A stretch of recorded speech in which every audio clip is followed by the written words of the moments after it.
So here's how team dynamics work.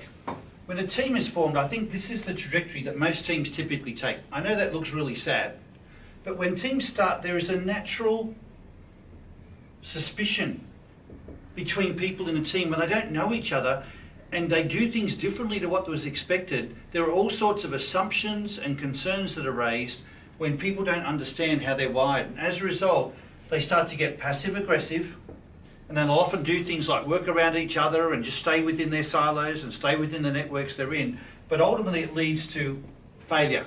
And when I say failure, it doesn't mean that it's a total failure, but there's a sub-optimization of what can be achieved. And often it is failure.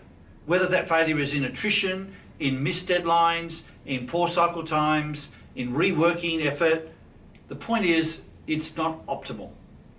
What I've found is that there's a way to go like this, where you get real success and blow results out of the water. And a lot of us have worked on teams where there has been that type of experience.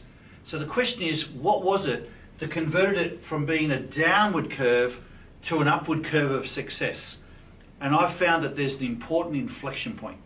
And that's what happens here when there is an awareness of each other, and more importantly, an awareness of what drives and motivates each other. Because it's when people feel like their motives are being questioned and their values are being questioned that causes trust to be eroded.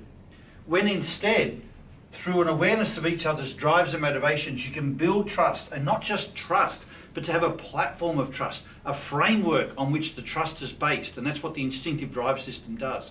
It allows people to have what we call the real conversations, the tough conversations, when expectations and the way people do things is not quite as aligned as what you thought it was going to be. How do you have the conversation then in a respectful, constructive way?